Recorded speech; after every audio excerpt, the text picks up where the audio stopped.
प्रभु जीशुख्रीष्ट समग्र मानव जातिर पापर मुक्ति देवा 2000 वर्ष पूर्वे निजर बहुमूल्य रक्त उत्सर्ग करथिबा ख्रीष्ट धर्मावलंबी विश्वास करती। तेणु उत्तम शुक्रवार बा गुड फ्राइडे और पुनरुत्थान उपलक्षे गजपति जिला पारलाखेमुंडी स्थित सेंट जोसेफ कैथोलिक चर्च परिसर में एक रक्तदान शिविर आयोजन करा जायछि। ଏହି ରକ୍ତଦାନ ଶିବିରର ମୂଳ ଉଦ୍ଦେଶ୍ୟ ମାନବ ଜାତିର ସ୍ୱାର୍ଥ ସକାଶୁ ଯୀଶୁଖ୍ରୀଷ୍ଟ ଯେପରି ନିଜ ଶେଷ ରକ୍ତ ବିନ୍ଦୁକୁ ଦାନ କରିଦେଇଛନ୍ତି ତାହାର ଅନୁକରଣ କରି ରକ୍ତଦାନ ଦ୍ୱାରା ରକ୍ତ ଅଭାବ କାରଣରୁ ଅନେକଙ୍କ ଜୀବନ ରକ୍ଷା ପାଇପାରିବ। ଏହା ହିଁ ଏହାର ମୂଳ ଉଦ୍ଦେଶ୍ୟ। ତେବେ ଏହି ଶିବିରରେ 50 ୟୁନିଟ୍ରୁ ଅଧିକ ରକ୍ତ ସଂଗ୍ରହ କରିବାର ଲକ୍ଷ୍ୟ ରଖାଯାଇଛି।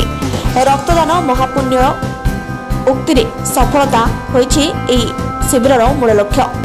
ଗଜପତି ଜିଲ୍ଲା ଏସପି ଶ୍ରୀ ज्योतिन्द्र पंडा मुख्य अतिथि भाव योगदान कर कार्यक्रम उद्घाटन करते और गजपति जिला मुख्य चिकित्सा अधिकारी उपस्थित रही कार्य को परिचालना करते।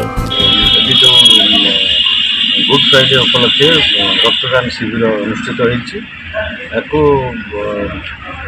परिचालना कर डाक्टर मैंने रक्त संग्रह चली प्राय 50 यूनिट ऊर्ध्व रक्त संग्रह कर लक्ष्य रही। ये उपलक्षे समस्त क्रिश्चियन भाई भौणी मान अनेक अनेक शुभेच्छा जनाऊँ। गुड फ्राइडे उपलक्षे शुभेच्छा जनाऊँ। ये रक्त मनुष्यर समस्त देहर गोटे प्रकार रक्त रही है कौन धर्म जाति ना तेणु यही रक्त हिंदू मान देहर व्यवहार हो पाए। हिंदू मान रक्त क्रिश्चियन भाई भौणी मान दरकार हो पाए। तेणु समस्ते उत्साहित हो सबू कम्युनिटर लोक मैंने एमती रक्तदान दान करूँ जोटा कि रास्तार जो कौन दुर्घटना घटी जाऊँगी गोटे रोगी हठात तार निज लोक पहुँची पारना आम्बुलांस जोगे पुलिस गाड़ी में हॉस्पिटल को आनला बेलू तार संगे संगे जो रक्तर आवश्यकता होची कार्यक्रम द्वारा बहु अजना व्यक्ति बहु आहत व्यक्ति उपकृत हो पारे से जीवन बचा जा पार।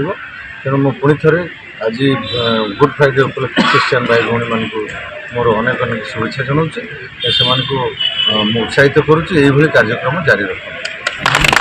अवसर में पारलाखेमुंडी कैथोलिक मुख्य जाचक अजित कुमार नायक और समाजसेवी श्री आमोद कुमार वर्धन उपस्थित रही कार्यक्रम को साफल्यमंडित करते।